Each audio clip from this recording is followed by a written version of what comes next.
Auditeurs et téléspectateurs de la RTA OPH, bienvenue et bonsoir en direct de cet entretien avec le président adjoint de la côte BCI, Charles Mikungi Lundo, à qui je souhaite la bienvenue sur ce plateau. Bonsoir Papa Charles et soyez les bienvenus.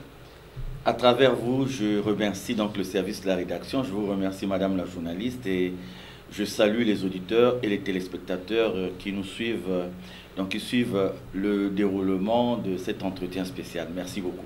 Merci. Papa Charles, dans la démarche actuelle de l'association Le Solo Amour OPH, votre nom revient souvent en bien pour beaucoup, mais aussi en mal pour certains. Nous sommes rapprochés de vous et nous souhaitons qu'au cours de cet entretien, vous connaître un peu mieux et toucher du doigt sur certaines questions délicates. Alors, Papa Charles, vous avez la parole. Merci beaucoup. Et nous avons eu beaucoup d'appels de la part de beaucoup de personnes qui n'appartiennent pas à notre association et qui ont notamment suivi une émission diffusée récemment sur une chaîne sœur, donc la DRTV. Et beaucoup se sont posé des questions et ont voulu en savoir un peu plus, non seulement sur le conflit en cours dans notre association, mais aussi sur ma personne. En tout cas, j'ai eu des gens qui m'ont dit « Mais Papa Charles, pourquoi tu continues de rester là malgré tout ce que tu subis en termes d'humiliation? Mais pourquoi tu continues de rester là malgré tout ce que tu subis en termes de menaces ?» Et donc, toutes ces questions nous ont posé un peu à peut-être parler de certaines choses de façon à ce que les gens puissent peut-être saisir la raison pour laquelle nous sommes scotchés à cette lutte, s'il faut l'appeler ainsi. Et surtout, la lutte n'a peut-être pas grand-chose à voir, mais surtout comprendre pourquoi nous sommes arrivés dans l'association de Zolamo OPH et pourquoi nous croyons en la divinité de Guy Émile Loufoua Seti-Kwabo. Parce que si la compréhension de notre engagement n'est pas claire, certains peuvent être tentés de croire que la bataille ou les batailles dans lesquelles nous sommes engagés sont simplement motivées par des raisons peut-être matérielles, des raisons peut-être financières. Donc il importe que, peut-être pas en large, mais de façon succincte, que nous puissions quand même donner certaines raisons de la conviction que nous avons, de la certitude que nous avons en la mission de Guy Émile Loufoua Seti-Kwabo. Merci Papa Charles. Avant de passer à une autre question, parlez-nous de votre état civil, votre cursus scolaire et professionnel. Oui, parce que beaucoup de gens m'ont posé la question de savoir, Papa Charles, est-ce que vous êtes retraité? Est-ce que tu travailles? Est-ce que donc, Madame la journaliste, je suis né un 19 novembre. L'année n'est pas un secret, 1964, à Mosenjo. Donc, d'un père fonctionnaire et d'une mère ménagère. Et mon cursus scolaire, donc l'école primaire, donc j'ai été à Mosenjo où j'ai commencé à l'école dispensaire pour ceux qui connaissent Mosenjo. Par la suite, je suis arrivé à l'école Paul Sondé. L'école, j'allais dire, le nom se perd un peu, je vais le rattraper tout à l'heure. Donc une école de CBT, c'était au gré donc des affectations de notre père. Et pour arriver et finir, donc terminer avec mes études primaires à l'école Paul Sondé de Brazzaville. Donc nous avons été à l'époque, certains de ces jeunes-là, qui étaient des identités remarquables au niveau du CONCEPCO, on appelait Sans Fil à l'époque, au niveau de la TME, etc., etc. Et donc j'ai dû faire une année de collège au CG, au collège d'enseignement général André Grenard Matsoa à Mongali, toujours à Brazzaville. Et c'est là où j'ai dû faire le concours d'entrée à l'école militaire préparatoire des cadets de la Révolution, appelée aujourd'hui Général Leclerc. Donc je suis rentré le 13 septembre 1977 à l'école militaire préparatoire des cadets de la Révolution pour sortir de là en juillet 1984 quand nous avons eu notre baccalauréat. Et comme l'année où nous avons eu notre baccalauréat, nous étions admis aussi à des concours français. Donc nous sommes allés pour des études universitaires en France, tout d'abord à l'école du service de santé des armées de Lyon, où nous sommes allés faire la gestion hospitalière. Et nous sommes par la suite repartis en France à l'école d'application du service de santé du Val-de-Grâce. Et notre cursus, tout au moins dans la spécialité qui est la mienne, nous l'avons terminé à l'Académie des sciences de la santé de l'armée de terre des États-Unis d'Amérique à San Antonio, au Texas. Donc voilà un peu brièvement. Nous avons à côté de cela poursuivi nos études universitaires pour avoir ce qu'on appelait à l'époque un diplôme d'études approfondies en économie de la santé, ce qu'on appelle aujourd'hui Master 2, je crois. Et donc, notre spécialité, c'est beaucoup plus la logistique santé, l'administration santé et l'économie de la santé. Et donc, je suis veuf, père de 6 enfants, et actuellement en service. Je suis militaire de carrière et de formation, donc du grade de colonel depuis 11 ans. Donc, ça fait 11 ans que je suis colonel et j'ai occupé diverses fonctions. Et actuellement, je suis en service à l'hôpital régional des armées de Dolisie. Donc, voilà un peu, sauf s'il manque un renseignement, succinctement, parce que beaucoup de gens me posent la question de savoir, Papa Charles, est-ce que tu es retraité? Est-ce que tu travailles toujours? Je travaille encore, je travaille toujours. Et dans le cadre de ce que je fais, c'est juste le bénéfice de ce que le statut nous autorise. Vous savez, nous autres, nous sommes tenus à la réserve. Il y a des choses que nous ne pouvons pas faire. Nous ne pouvons pas faire la politique. Mais par exemple, en ce qui concerne la liberté de culte, notre statut nous le permet dans la mesure où cela ne porte pas atteinte à l'intégrité et de l'armée et à notre intégrité à nous-mêmes. Votre spiritualité débute-t-elle au niveau de la SLA OPA seulement? Bon, la spiritualité, elle est diverse. Mais s'il faut parler de Jésus et de Dieu, il faut dire que à CBT, j'ai été au catéchisme à un âge très très jeune, je crois dans les années 70-71. Et j'ai dû vivre un traumatisme au niveau de l'Église catholique, puisqu'il s'agissait de l'Église catholique. Et c'est ce traumatisme qui m'avait conduit à ne plus accepter qu'on me parle de Dieu ou qu'on me parle de ceci ou cela. Donc, étant arrivé à l'école d'enfants de troupe, nous avons dû embrasser un certain nombre d'autres choses. Et on est sorti de l'école d'enfants de troupe avec une quête, c'est-à-dire qu'on était un peu chaud pour chercher tout ce qui était particulier, tout ce qui était spécial.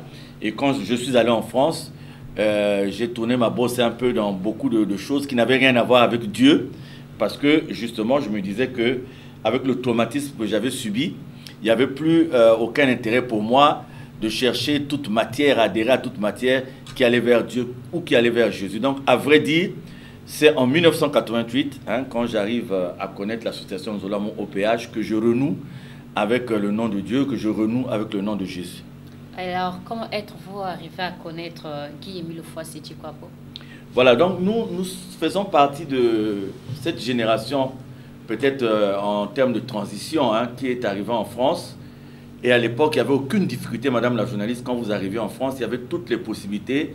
Si vous cherchez à vous faire naturaliser, si vous cherchez à avoir la résidence, en tout cas, les conditions étaient faciles.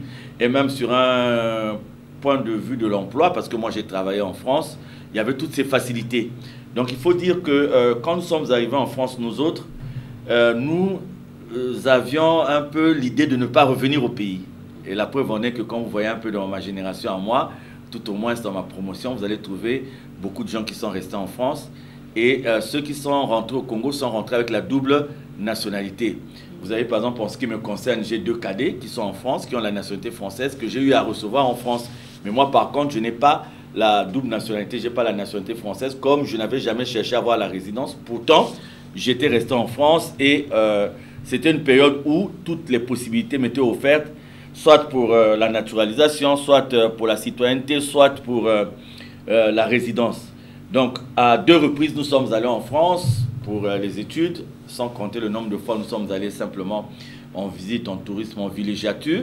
Mais nous n'avons jamais eu donc cette idée. Et quand nous sommes rentrés, quand je suis rentré, j'ai été surpris de voir que ma famille avait intégré l'association de Zolamon OPH. Et j'avais une grande sœur qui tombait malade presque tout le temps. Et on l'avait amenée à gauche et à droite pour enfin retrouver la santé quand ils sont arrivés dans le Zolo. Et donc, ce témoignage de ma grande sœur avait conduit toute ma famille à intégrer l'association de Zolamon OPH, sauf mon père, qui à l'époque se revendiquait du marxisme-léninisme. Et donc, c'était une incongruité pour eux à l'époque d'aller dans ce genre de voie. Et donc, nous étions restés, mon père et moi, en dehors de ça. Et j'ai dû mener une guerre terrible contre ma famille parce que je ne comprenais pas qu'il y ait des églises qui avait pignon sur rue, l'église catholique, l'armée du salut, l'église protestante, mais je ne comprenais pas pourquoi mes parents insistaient pour être dans cette association que je considérais, que je prenais pour une secte. Et donc, madame la journaliste, j'ai mené une guerre farouche contre ma famille. Et à la fin, je suis allé d'une série de maladies à une autre série de maladies. En tout cas, je suis arrivé à la limite de ce que j'avais comme expérimentation, à la limite de ce que j'avais comme appartenance. Et à un moment donné, j'ai cru que mon heure était venue. Et c'est sur insistance de ma mère que j'ai accepté d'être sensibilisé par les frères et sœurs qui étaient venus. Et voilà comment j'ai intégré l'association de Zolo Amour dans un premier temps, au départ donc, sans conviction, parce que j'étais comme limité de par mon état de santé qui se dégradait au fil du jour. Et donc, j'étais prêt à accepter toute initiative, toute solution qui pouvait faire que je retrouve ma santé. Alors donc, j'ai intégré l'association et c'est le jour où je vais me rendre à Kibossi pour la première fois que j'ai compris qui était Guy-Émile Houphouët-Boigny. Je l'ai compris comment? Je vous ai dit qu'avant d'intégrer l'association Zolo Amour au PH, j'ai embrassé un peu plusieurs choses, des expériences à gauche et à droite, tant sur le plan du mysticisme, tant sur le plan de l'ésotérisme. Je remercie Dieu jusqu'à présent, dans la mesure où cela ne m'avait jamais conduit à un pacte de sang ou à quelque chose qui pouvait aller dans le sens de sacrifier ou etc. Parce que j'ai connu beaucoup d'amis qui sont passés par là. Je connais aujourd'hui aussi beaucoup d'amis qui sont passés par là. Mais ce qui me donne comme une impression que j'avais toujours connu Guy-Émile Houphouët-Boigny depuis toujours, c'est un peu le cheminement que j'ai eu dans toutes ces voies qui m'ont jamais en fait conduit à poser un acte de nature à toucher l'intégrité physique d'un semblable. Donc, fort de cette expérience, en tout cas, il a suffi que j'arrive à Kibossi. À l'époque, nous avions la possibilité d'y arriver par un train qu'on appelait Express. Donc, vous arrivez à Kibossi dans les environs quand le train était à l'heure de 19h et quelques, je crois. Et vous avez la possibilité d'attendre un autre train, Soleil, qui lui rentrait de Pointe-Noire pour vous ramener à Brazzaville. Donc, ce court temps que j'ai passé à Kibossi avait suffi parce que je partais avec l'idée aussi de mettre un peu au défi cette voie-là à laquelle je m'étais engagé et de comprendre un peu s'il y avait une vérité dans tout ça. Donc je suis parti armé d'un certain nombre d'éléments, armé d'un certain nombre de choses et je suis rentré de Kibossi, c'était en 1988, je suis rentré de Kibossi avec la ferme conviction à l'époque, il n'y avait pas encore ces révélations sur les vérités divines de l'heure. Il n'y avait pas encore cette révélation sur Jean 16, de 10 à 15, l'esprit de vérité. Mais ce jour-là, j'avais su qui était Guy-Émile Houphouët-Boigny. Et voilà pourquoi, quand je suis rentré, en tout cas, je me suis engagé à le servir. D'autant plus que chaque jour qui passait, le film de ma vie revenait, comme pour me dire que c'est finalement depuis le départ que papa Guy-Émile Houphouët-Boigny avait donc cette vie-là entre ses mains. Merci, Papa Charles. Alors, pouvez-vous nous parler un peu des différentes étapes de votre évolution dans l'association Zolo Amour OPH? Donc, je suis rentré à Luzolo, donc de façon pratique, le jour de ma naissance. C'est le 19 novembre 1988. Et donc, à l'époque, j'ai demandé à servir, à être actif. Je me souviens, du point de vue de l'armée, j'étais lieutenant. Et j'ai commencé à vivre des témoignages extraordinaires. Vous savez, avant d'intégrer Luzolo, madame la journaliste, j'étais un peu dans différentes affaires. Il y a des doyens qui sont ici, avec qui on a travaillé à l'époque, qui, s'ils me suivent, peuvent le confirmer. Nous avions des grandes affaires, en tout cas des grandes affaires à l'époque. Et à la même époque, donc j'étais arrivé à un point où, du point de vue matériel, du point de vue financier, je ne peux pas dire que j'étais dans le besoin. Il y a beaucoup d'amis qui sont là, qui peuvent le témoigner. Alors, je me suis rendu compte de la nullité de la vie que je menais. Vous savez, à l'époque, madame la journaliste, nous, on partait passer nos week-ends à Libreville. Il y avait Lina Congo à l'époque qui faisait Libreville. Donc, on avait une vie vraiment très débridée, très débridée. Et dans Luzolo, nous avons des jeunes tels que le frère Dorian Moussa à l'époque, qui étaient nos petits qui peuvent témoigner de ce que nous faisions. Et donc, cette adhésion à l'association Luzolo a démontré comme une nullité de la vie qu'on avait menée jusqu'à présent. On allait à Paris, nous avons pris des nuitées à 500 000 francs à Georges V. Nous allions passer des week-ends débridés en Belgique, en Italie, etc., etc. Donc on a fait des folies. On a fait des folies et à un moment donné, on a cru que ces folies-là faisaient partie d'une vie, d'une belle vie. Et donc, je prends la décision devant mon Dieu, quand j'intègre l'association, de mettre une croix sur cette vie. Et cela m'a causé même beaucoup de problèmes vis-à-vis de mes amis, ceux qui avaient l'habitude d'être avec moi, d'aller manger un petit ngoulou à Linzolo. Et quand je vais finalement laisser toutes ces habitudes, Dieu va me mettre aussi à l'épreuve. J'étais bailleur de fonds, usurier. Et Dieu va faire qu'à un moment donné, comme il fallait abandonner toutes ces voies qui n'étaient pas bonnes, Madame la journaliste, je m'étais retrouvé dans une situation de purification qui était terrible parce que je suis arrivé à un point où, moi qui, quand j'avais 500 000 francs CFA avant la dévaluation, quand j'avais 500 000 francs CFA, je trouvais que j'étais fauché. Je suis arrivé à un point où il me manquait même 1000 francs. Un point où il me manquait même 1000 francs. Et mes amis ont commencé à se moquer de moi.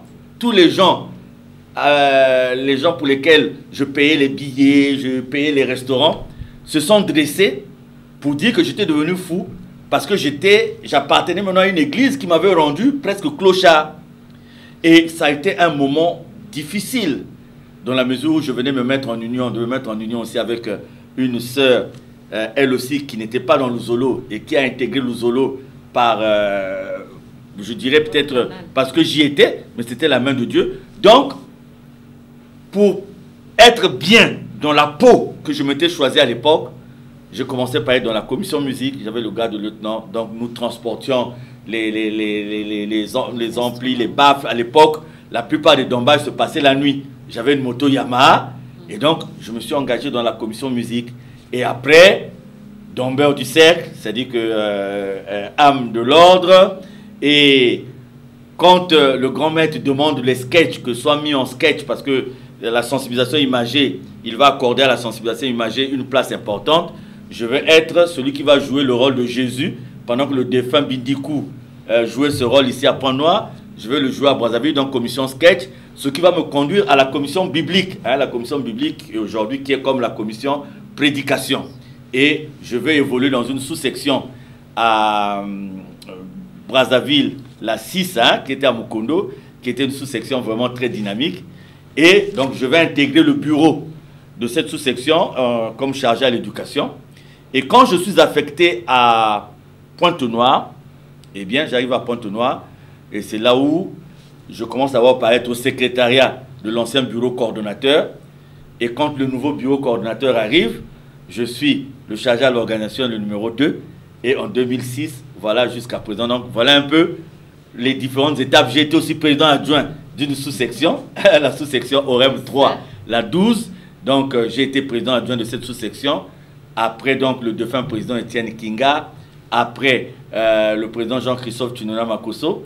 Et donc, c'est après cette présidence de la sous-section OREM 3 que viendra le défunt Bikamou, qui était notre doyen, donc à qui nous allions donc confier la direction de notre sous-section. Donc, voilà, brièvement, nous sommes, on peut dire, formés dans le sérail. C'est-à-dire que nous avons en fait traversé différentes étapes qui peuvent nous permettre d'apprécier le fonctionnement de l'association, l'organisation de l'association, l'état d'âme, d'animation de ces différentes structures. Merci Papa Charles. Sur quoi se base votre conviction qui est mille fois c'est quoi? Voilà, donc, Madame la journaliste, il faut comprendre ça, parce que beaucoup de gens ne comprennent pas ce qui nous anime.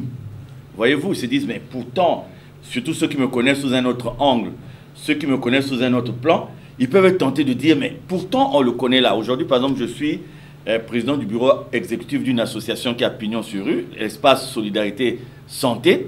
Donc les gens, quand ils suivent un peu l'évolution de ce qui se passe chez nous, des fois ils sont tentés de dire, mais pourquoi ils ne le seraient pas pour... Non. En fait, Madame la journaliste, j'ai écrit un ouvrage, La conviction de ma certitude, qui explique pourquoi je crois en Guy-Émile Loufa-Seti-Kwabo, pourquoi je crois qu'il est Dieu, et pourquoi je crois aux vérités divines de l'heure.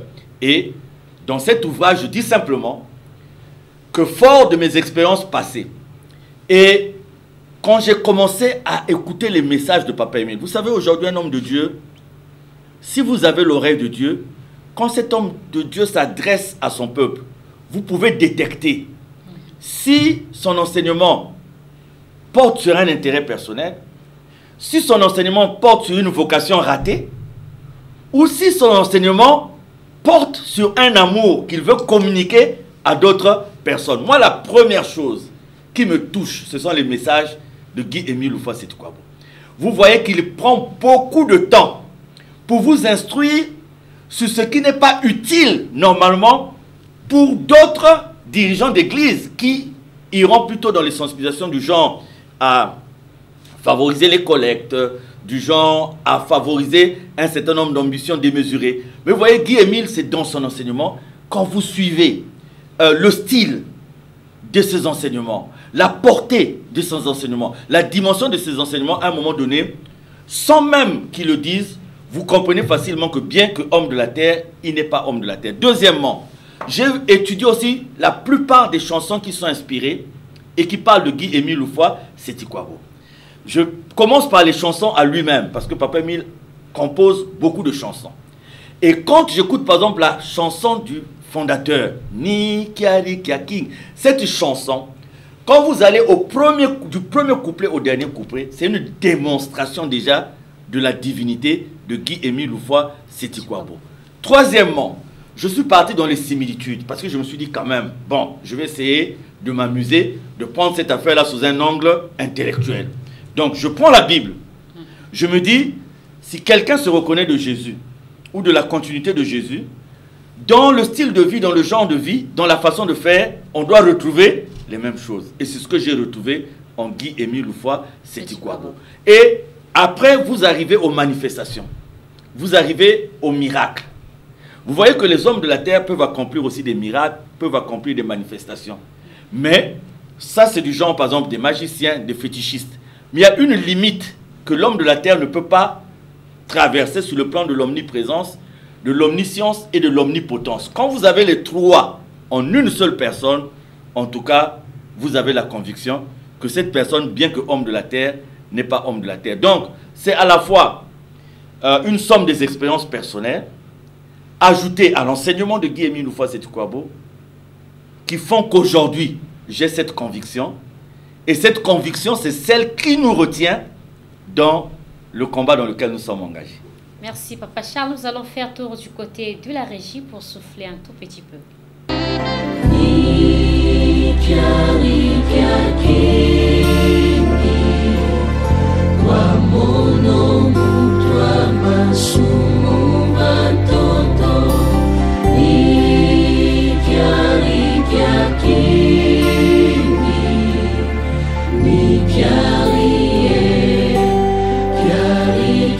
Kini, oh, kung buwan tuloy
régie, de retour dans ce beau décor de la RTA OPH, chers auditeurs et téléspectateurs, nous sommes en direct avec le président adjoint de la Côte BCI pour un entretien très important.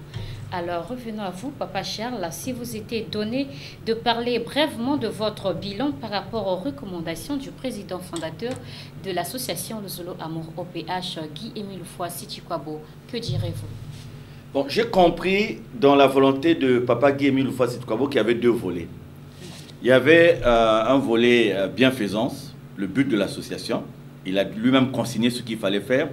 Et il y a le volet spirituel qui, avant, était un peu comme dans un genre de parabole, mais qui s'est ouvert en devenant l'expression de la vulgarisation des vérités divines de l'heure.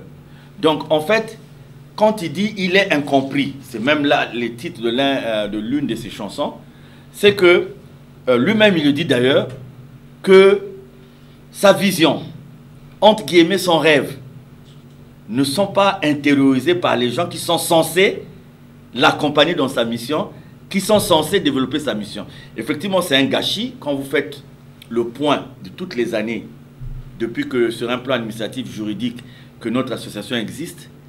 Il n'a pas manqué de moyens. Moi qui vous parle, j'ai été dans les structures financières à l'époque qui ont collecté de l'argent pour la construction du centre médico-social du Mont Kari-Kari. Nous connaissons aujourd'hui les sommes qui ont été englouties à cet effet et qui font qu'aujourd'hui, le rêve, entre guillemets, du maître en ce qui concerne cette belle cité du Mont Kari-Kari sur le plan de la visibilité humaine, eh bien, les objectifs n'ont pas été atteints malgré les sommes qui ont été englouties. Je vais vous parler par exemple du micro-barrage, je vais vous parler du centre médico-social lui-même, etc., etc. Je vais vous parler de ce grand projet économique initié par Papa Émile dans les années 2006, qui a aussi engrangé près de 987 millions. Donc il manquait juste 13 millions pour faire 1 milliard, avec donc ce grand départ à Kibossi, avec l'imprimerie, avec la menuiserie industrielle, bref, tout ce qui pouvait donner un sens à l'école des métiers, un sens à la construction de Kibossi. Vous avez ce grand projet agro-pastoral qui devait voir le jour à Sinda. Vous avez donc ces grandes réalisations et lui-même, il met la main à la pâte. Quand vous voyez le centre, l'école de métier à Kibossi, c'est Guy-Émile. Quand vous voyez le départ des projets à gauche et à droite, c'est Guy-Émile. Donc, nous avons eu toutes les possibilités pour faire arrimer notre association aujourd'hui à la dimension des associations qui se respectent dans le monde, malgré tout ce que nous avons engrangé en termes d'argent. Si je vous parle de 987 milliards, ça c'est ce que nous connaissons. Avant, nous avons eu encore beaucoup d'argent. Là, récemment, je ne sais pas si c'est une erreur, il nous a été déposé une lettre de la Caisse congolaise d'amortissement où on dit que nous devons près de 5 millions et quelques à une banque depuis je ne sais pas quelle année. Donc, il y avait un peu ce désordre. Donc, quand nous arrivons, nous sommes touchés par ça. Et nous faisons la proposition à Papa de commencer à appliquer une certaine politique de développement. Et quand il nous donne le feu vert, nous nous lançons dans cette politique. Et nous arrivons à un moment où nous avons les vérités divines de l'heure. Donc, il y avait l'impérieuse nécessité de faire connaître d'abord notre association. Vous savez, aujourd'hui, si vous parlez de votre association à travers le monde, les gens, pour juger de votre sérieux, vont commencer d'abord à regarder sur Internet, votre site, à chercher à comprendre qui vous êtes. Donc, avec les efforts qui ont été faits par nos prédécesseurs, avec la radio que vous avez, donc nous sommes arrivés à cette chaîne de télévision qui n'a pas encore atteint toutes ses capacités de fonctionnement. Et nous nous sommes lancés dans une acquisition de terrain. Nous en avons près de 85 dans le Kouilou et dans Pointe-Noire, parce que c'était une demande de Papa pour qu'à partir de ces terrains, nous puissions lancer un certain nombre d'activités. Et quand nous sommes responsabilisés dans ce sens, nous avons aussi le centre médico-social de l'Oudima. Et dans nos objectifs que nous avons pensé faire un centre relais, de par son positionnement, de par des gens qui pouvaient quitter la Lekoumou, la Bouenza et tout, avant de te référer vers d'autres centres. Donc nous avions voulu faire de ce centre un centre de référence où les gens pouvaient avoir tout ce qu'il y avait comme chirurgie, tout ce qu'il y avait comme unité de diagnostic, radio, échographie et tout. Donc nous avons commencé au niveau de là-bas. Et au niveau de Pointe-Noire, nous avons cherché d'abord à asseoir les statistiques, parce que quand vous évoluez, il faut asseoir les statistiques. Donc nous avons lancé un certain nombre de politiques qui font qu'aujourd'hui, quand vous faites la comparaison entre les autres sections et les sections de Pointe-Noire et du Kouilou, vous trouvez que sur un plan de développement, ce n'est pas la même chose. Pour certaines sections, c'est même le jour et la nuit. Il faut dire que dans cette lancée, nous avons été, comment dirais-je, un peu ralentis par ce conflit qui nous est tombé sous la tête depuis un peu plus de 4 ans. Alors, nous avons aussi pensé qu'il fallait faire connaître Guy-Émile Houphouët-Séthioukwabo au monde entier. Et c'est la raison pour laquelle nous avons initié un certain nombre d'actions. Et même pendant que nous sommes dans ces difficultés-là, vous avez vu que nous avons pu nous rendre en Côte d'Ivoire, que nous avons pu nous rendre au Ghana. Je vous dis, organiser ce genre de descente, ça demande une organisation vraiment très outillée, parce que c'est des gens que vous faites partie non seulement du Congo, mais un peu de diverses parties du monde. Donc, si je parle du bilan, je dirais que nous avons amorcé quelque chose, mais nous n'avons pas fait ce que Papa Émile nous a demandé pour différentes raisons. Il y a ce conflit qui nous prend beaucoup d'argent. L'argent que nous dépensons dans ce conflit, franchement, si on l'avait capitalisé, vous voyez, l'orphelinat qui est en Mvouti, et tout si on l'avait capitalisé, vous voyez, aujourd'hui, le centre multimédia, on aurait terminé avec cet immeuble. Mais bon, c'est peut-être le plan de Dieu. Alors, quelles sont vos grandes réussites et quels en sont les échecs? Les réussites ne sont pas les miennes. Les réussites sont les réussites de Dieu et de son peuple. Parce que nous ne vivons pas pour nous. Aucune gloire ne nous revient, aucun honneur ne nous revient. Tout revient à Dieu. Je dirais que si les sections de Pointe-Noire et du Kouilou, les Moharats à travers le monde entier peuvent se réjouir d'une chose, c'est la visibilité par la grâce de Dieu qu'ils ont donnée à l'association. Aujourd'hui, par exemple, à Pointe-Noire, l'association Luzolo OPH, qui était à l'origine considérée comme une secte vulgaire, a quand même ses marques de noblesse, malgré même le conflit qui nous fait présenter notre nudité à longueur de journée. Mais aujourd'hui, quand vous êtes dans Pointe-Noire, nous sommes quand même allés des effectifs qui étaient à un niveau donné pour atteindre près de 15 000 personnes à un moment donné.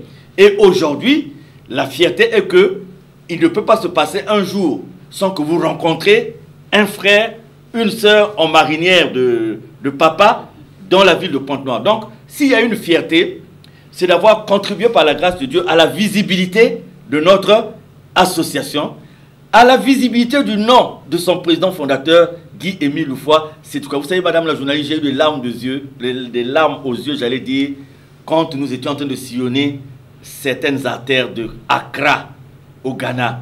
C'était, je me demandais si on était dans un rêve ou si on était dans une réalité. J'avais des larmes aux yeux quand nous avons fait ce défilé à Port-Boué, à Abidjan. Et j'ai eu des larmes aux yeux, août passé, de voir nos frères et sœurs du Bénin, à Ouida, en train de célébrer seuls la fête d'action de grâce. Donc, la fierté, c'est une visibilité. Les échecs, il y en a beaucoup. Il y en a beaucoup. Vous savez, nous sommes humains. Et je dirais que nous ne sommes pas parfaits. Nul n'est juste. Donc, il y a des échecs inhérents au comportement. Il y a des échecs inhérents à la façon de faire. Mais je pense que si on doit parler en termes de réalisation, j'ai toujours aujourd'hui le sentiment d'un non fini pour l'orphelinat qui se trouve en Mvouti. J'ai vraiment, quand je vis et je regarde un peu la situation des orphelins et tout, j'ai toujours un mal en moi pour ce projet qui n'a pas encore trouvé sa vitesse de croisière. J'ai aussi un souci pour ce centre multimédia. Le signal de la RTOPH devait être sur satellite depuis longtemps. Pour moi, je considère ça pour l'instant comme un échec, bien que les équipes qui sont sur place sont en train de travailler là-dessus. Donc, les échecs, ce sont les réalisations que nous n'avons pas pu mener à bout. Ou alors les réalisations que nous avons commencées, mais pour lesquelles nous n'avons pas apporté le sérieux nécessaire. Voilà, en termes d'échecs, un peu, hein, ce que je peux assumer, c'est de n'avoir pas pu aller de l'avant. Il y a des raisons, mais bon, on assume. Selon vous, pourquoi l'évolution de l'association Luzolo Amour OPH est en don de si? C'est parce que c'est biblique. C'est avant tout biblique. vous savez, j'ai fini par comprendre que là où il n'y a rien d'utile, Satan ne peut pas s'évertuer à venir bousculer. Parce que si vous êtes déjà acquis au diable, qu'est-ce que Satan aura à venir faire dans votre sein? Donc moi, je vis ce qui se passe à l'intérieur de notre association comme un manguier avec des mangues mûres que nous appelions, nous, quand nous étions enfants, moufoudés, avec des moufoudés qui est là et qui provoque la convoitise de tout le monde. Et tout le monde veut prendre ces mangues. Vous voyez, s'il y a un arbre qui ne produit rien, madame la journaliste, au milieu de quelque part, je crois même les regards, les gens, mais même vous-même, madame la journaliste, je crois tel que vous êtes habillé, quand vous passez, vous allez susciter les regards des gens qui vont vous regarder parce que, ah, c'est qui, tout. Ou quand vous passez vous-même au journal, il y a des gens peut-être qui ne suivent pas le journal, qui sont tentés seulement de suivre. Bon, donc vous voyez, vous ne pouvez pas attirer s'il n'y a pas une raison d'attirer. Donc, en ce qui concerne l'évolution de notre association, je dirais simplement que si on évolue en dents de scie, c'est parce qu'on n'a pas compris la vision du maître. Première raison, on n'a pas compris le rêve entre guillemets du maître. On n'a pas compris la volonté du maître. Deux, c'est aussi parce que nous sommes arrivés dans l'association, mais nous ne sommes pas de l'association. Ça dit que certainement beaucoup sont arrivés par enthousiasme. Troisièmement, beaucoup ont cru qu'ils pouvaient cesser de faire des efforts dans une vie donnée et pour venir trouver toutes les solutions. Oui, sur un plan spirituel, il y a toutes les solutions. Mais je pense à toutes ces personnes qui ont pensé que leur retraite, ils devaient la passer dans l'Ouzolo parce qu'ils devaient continuer de bénéficier de l'Ouzolo, parce qu'il y a une culture qui tue et une culture pour laquelle nous sommes victimes de ce que nous subissons. Des gens qui pensent qu'on ne doit pas développer l'Ouzolo, mais que les gens doivent bénéficier de ce qui rentre dans l'Ouzolo. Et moi, je ne peux pas dire le contraire de ce que le maître dit dans sa cassette adressée à ma modeste personne en janvier 2008. Il dit lui-même pourquoi l'association n'évolue pas. Il dit les responsables qu'il avait placés à la tête ont bousillé, entre guillemets, ce qui était attendu d'eux. C'est lui-même le maître qui le dit. Donc moi, ce que je dis là, ce n'est pas ce que je crée. Le maître donne une grande partie de la responsabilité un peu du ralenti constaté dans l'évolution de notre association aux différents responsables qui n'ont pas fait sa volonté, aux différents responsables qui ont désobéi, aux différents responsables qui ont pensé d'abord à eux-mêmes au lieu de penser au maître. Et moi, je peux vous dire, madame la journaliste, que j'ai vécu, je peux aujourd'hui donner des chiffres, je peux aujourd'hui avancer des chiffres pour dire, voilà, et même il faut être heureux parce que nous sommes une association régie par la loi de 1901. Donc, il pouvait arriver même que les associés se lèvent pour intenter une action pour dire, voilà ce que nous avons fait. Parce que le maître, il dédouane les associés. Dans cette cassette, il dit, les associés donnent et continuent de donner. Mais ce sont les responsables que nous sommes qui ne savent pas ce qu'il faut faire avec. Donc, vous voyez que parmi les combats que nous avions, que nous avons, c'est de faire changer cette culture-là que les gens avaient. Parce que vous savez, dans l'optique du maître, dans la vision du maître, c'est d'arriver à une étape où l'association aura beaucoup d'unités de production, aura beaucoup de réalisations. Et à partir de là, les gens pourront être payés. Parce qu'il faut dire que dans le Zolo, les responsables n'ont pas de salaire comme cela se passe dans d'autres. C'est le bénévolat. Et donc, certains ont transformé ce bénévolat-là donc, par une couverture. Vous pensez qu'ils évoluent dans le bénévolat, mais en fait, ils ont mis des bases pour mieux soutirer de l'association. Et donc, quand vous ajoutez le manque de foi, quand vous voyez par exemple la famille biologique du prénom fondateur, moi je suis sûr qu'à 99,99%, dans cette famille, les gens ne croient pas en la divinité de Guémy Loufa Sétukwabo. Mais chez eux, c'est un deal, c'est un genre de COP, entre guillemets. Donc, voilà, il y a eu la vision, mais nous, on doit profiter de ça. Et donc, quand vous mélangez tout ça, comment voulez-vous que l'association puisse aller de l'avant? Merci Papa Charles. Alors, comment vivez-vous le conflit en cours de votre association? C'est une honte. Vous savez, c'est nous qui prenons l'amour et nous nous sommes retrouvés dans cette situation. Vous savez, ça me rappelle un peu le schisme à l'époque du royaume d'Israël. D'un côté le royaume d'Israël et de l'autre le royaume de Juda. Quand vous cherchez à comprendre pourquoi il y avait le schisme, vous allez tout de suite vous rendre compte que c'était des ambitions démesurées, l'ego des uns et des autres. Mais ce n'était pas pour vouloir suivre véritablement la volonté de Dieu. Et ce schisme peut aussi se matérialiser parce que nous avons vécu au temps de Jésus avec les pharisiens d'un côté qui attendaient l'arrivée du Messie, et le Messie qui arrive, et les pharisiens qui ne le reconnaissent pas. Donc tout ce que moi je ne détache pas, tout ce que nous subissons de la parole de Dieu.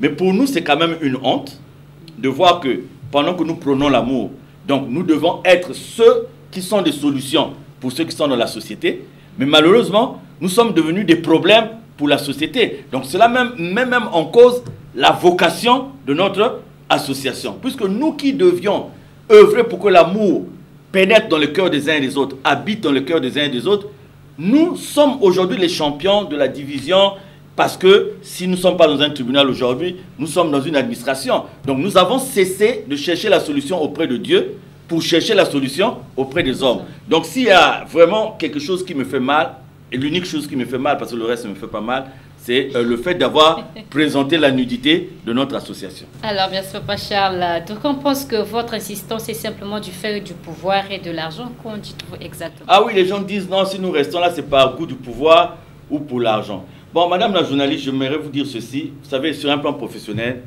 le grade que j'ai là, je l'ai depuis 11 ans. Vous savez, chez nous, il y a une bonne chose. Vous avez à longueur de journée des gens qui vous saluent. Ça, c'est quelque chose de palpable.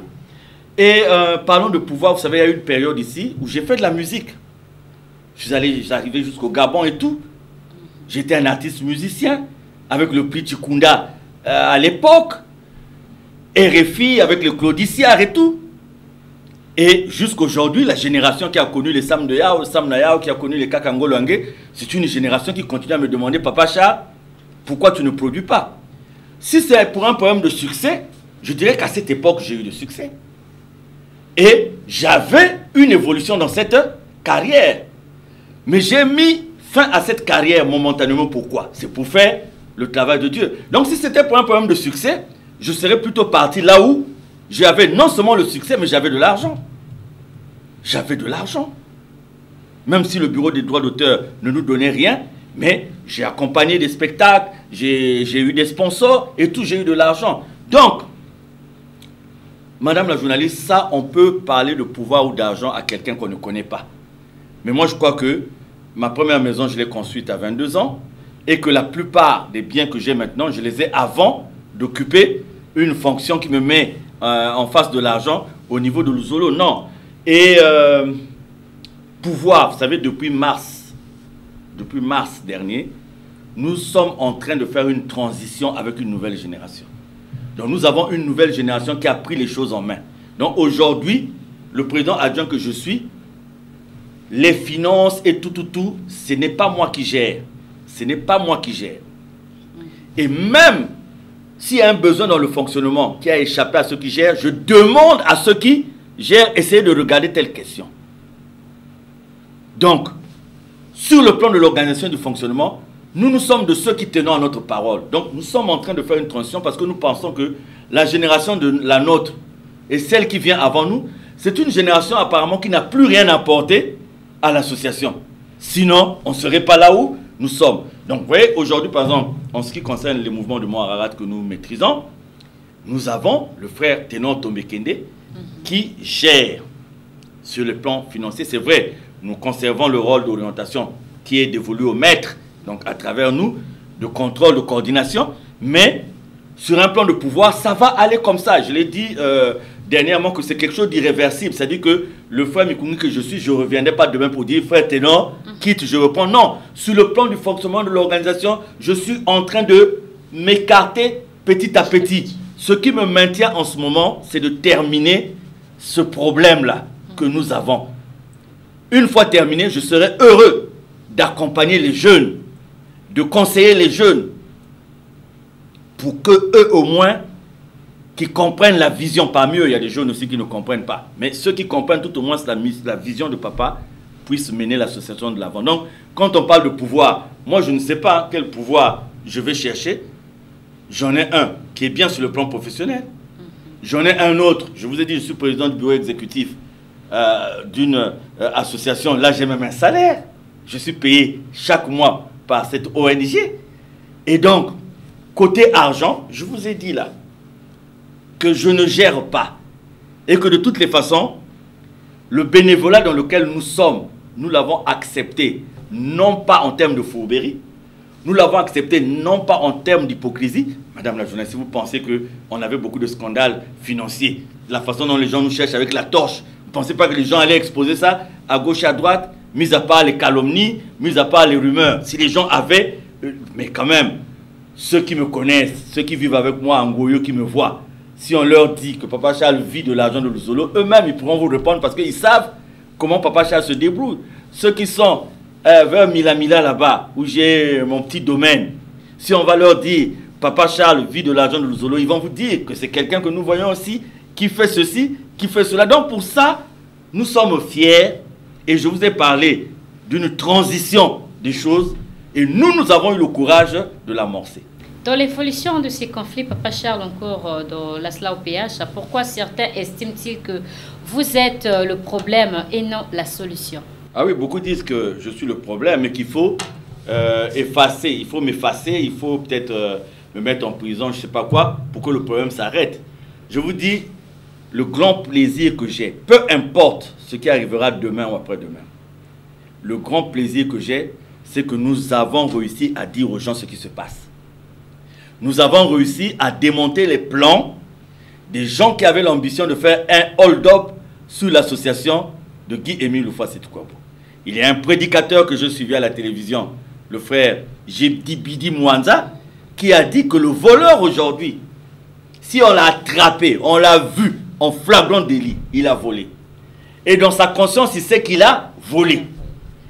Peu importe ce qu'on dira de lui après que non, tu n'es pas voleur, ça ne changera pas l'acte qu'il a eu à poser et qui reste gravé dans sa conscience, comme ça ne changera pas le témoignage de ceux qui l'ont vu. Donc aujourd'hui, peu importe ce qui se fait, demain, peu importe ce qui se fera, notre joie, c'est avec des moyens de Dieu, face aux moyens des hommes, je répète, avec les moyens de Dieu, face aux moyens des hommes, nous sommes arrivés à démontrer aux gens que les gens étaient dans le faux, et c'est le plus important. Et ça, on ne pourra pas changer ça dans les cœurs des frères et sœurs qui ont compris la vérité. Au contraire, plus le temps dure, plus on complique la situation. Ma grande joie, c'est ça, madame la journaliste.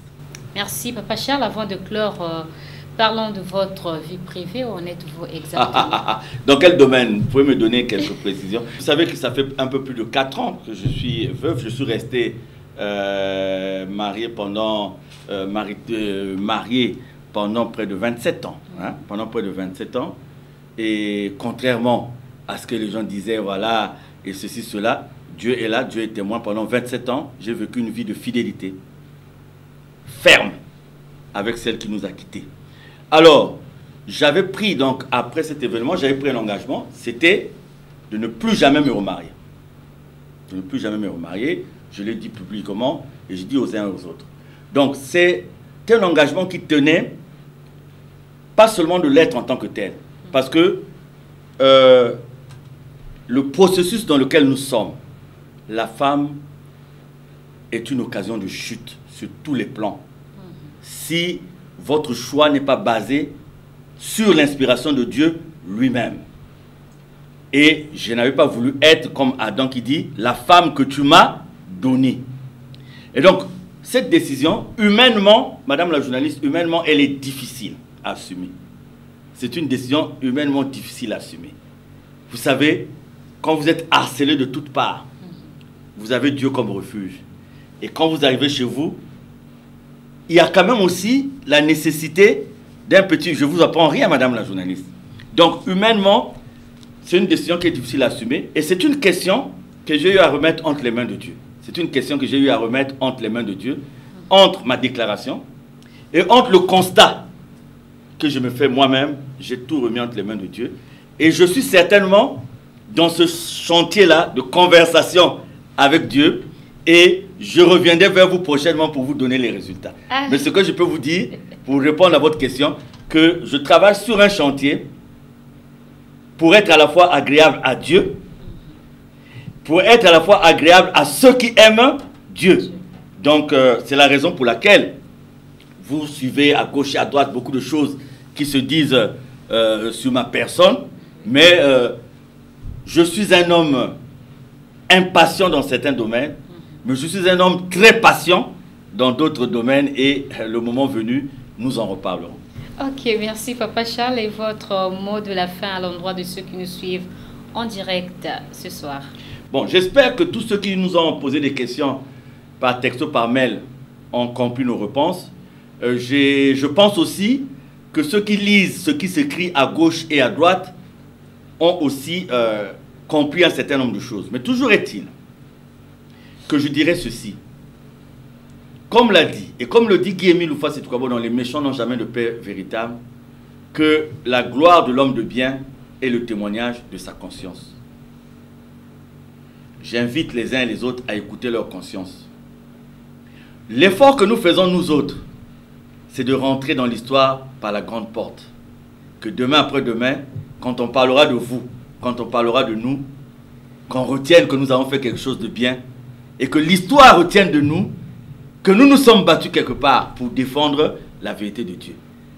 L'histoire retiendra aussi tous les autres qui ont voulu falsifier la vérité de Dieu. L'histoire retiendra aussi tous ceux qui ont voulu aider à falsifier la vérité de Dieu. L'histoire les retiendra parce que l'histoire est implacable. Alors, si pour un plaisir temporaire, un bien temporaire, un bien périssable, nous nous levons pour falsifier l'histoire de toute une communauté, qui plus est l'histoire de Dieu, eh bien, sachons-le que nous aurons à rendre compte devant l'histoire. Et ce jour-là, il sera trop tard. On dira, Monsieur Mwanda était celui qui avait pris la décision qui avait conduit à telle situation. La sœur X était celle qui n'avait pas voulu soutenir tel problème parce que simplement, elle avait un problème particulier avec X ou Y. Le frère Intel était celui qui n'avait pas voulu participer à ceci parce qu'il n'aimait pas Intel. Parce que comme vous voyez bien, Madame la journaliste, aujourd'hui, même ceux qui nous critiquent connaissent la vérité. Aujourd'hui, le problème n'est plus au niveau de la vérité. Aujourd'hui, le problème est au niveau d'une personne. Vous allez voir, et ça je vous dis, à 90%, aujourd'hui les gens combattent une personne qui s'appelle Mikungi. Donc le débat a été déplacé. Et c'est la raison pour laquelle, même si la personne se trouve devant la vérité, mais si derrière cette vérité, il y a le nom là, le nom qui fait mal à la tête, le nom qui donne des céphalées, s'il y a le nom là, les gens ont refusé de comprendre. Mais je dis simplement que si, par exemple, la mort d'Oussama Ben Laden avait suffi pour mettre fin au terrorisme, le terrorisme allait s'arrêter. Mais souvenons-nous de Yalan Tsangamani, les hommes de la terre n'ont pas tiré les leçons de Yalan Tsangamani. Et il me semble que nous sommes en train de vivre un autre Yala Tsangamani. Merci le président adjoint de la Côte BCI, Charles Mikungi Lundu. Merci à vous, auditeurs et téléspectateurs de la RTA OPH. C'est par là que nous mettons un terme à cet entretien. Grand merci de nous avoir suivis ce soir en direct et derrière la caméra. Mwanda Blanchard, quant à moi, Petroni Bibongo, je vous dis au revoir. À la prochaine occasion. Que Dieu vous bénisse.